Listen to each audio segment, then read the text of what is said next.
Oui, alors, je suis professeur ici à l'ESC Clermont depuis l'année dernière.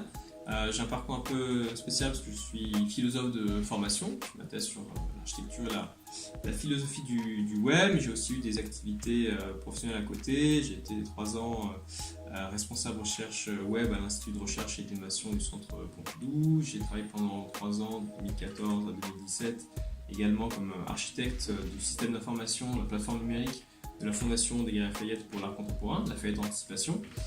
Mais j'ai aussi été chercheur pendant 3 ans en parallèle, aussi de 2014 à 2017 chez INRIA, donc l'ex-Institut national de recherche en informatique et en automatique. Il y a d'autres choses évidemment à dire. Et donc je cumule un petit peu le profil de chercheur, de philosophe et en même temps de praticien très actif dans le domaine du numérique.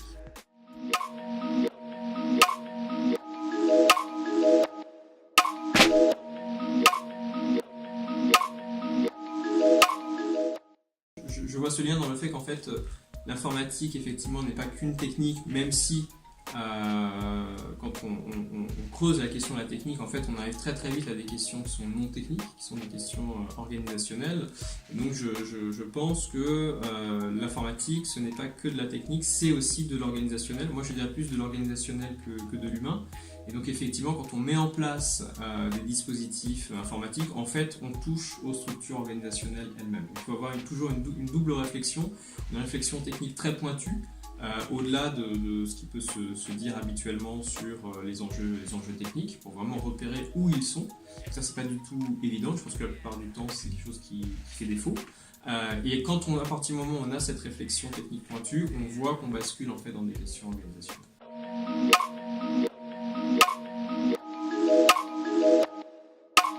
Oui, je pense que, par exemple, créer, comme moi j'ai pu le faire, le système d'information ou la plateforme numérique d'une organisation, c'est modifier la manière dont les gens travaillent, c'est modifier également donc, les rapports entre eux.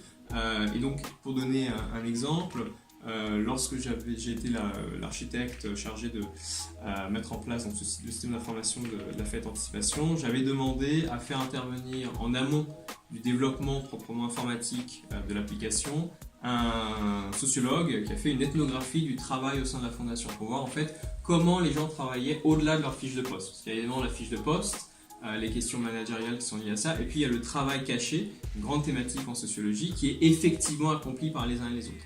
Et ça on le voit notamment, c'est extrêmement important pour comprendre un petit peu ce que font les gens et adapter ensuite l'application informatique qu'on développe, même si en la développant, on va aussi modifier leur travail, donc c'est un processus évidemment incursif.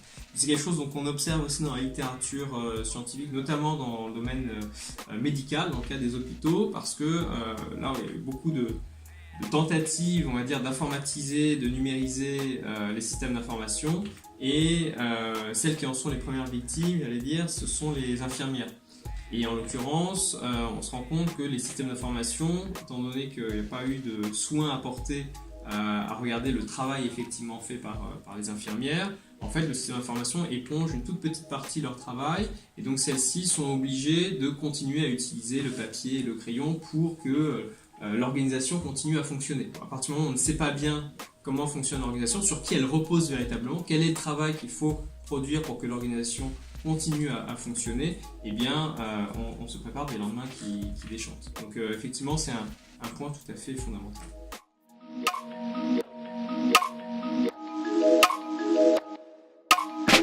Peut-être pas une révolution qui va durer très longtemps, vu effectivement les conditions environnementales qui sont les nôtres aujourd'hui et l'horizon qui se prépare. Si vous allez à une conférence d'informaticiens, on va vous parler de la numérisation du monde. Si vous allez dans une conférence de climatologues, on ne va pas vous parler du tout de la numérisation du monde pour les années à venir. Donc il faut essayer de remettre les deux, de penser les deux conjointement. Et donc ce qui est très difficile, je pense, aujourd'hui, c'est de penser qu'on peut en fait assister plutôt à une révolution avortée et qu'on a fait l'effort de modifier nos organisations, nos modes de pensée à cette révolution en cours, mais que cette révolution en cours est elle-même encastrée dans une révolution plus large. Et avoir deux révolutions d'ampleur qui se déroulent au même moment, c'est peut-être trop difficile à penser. Et donc c'est là où justement moi j'essaie de faire porter mon effort.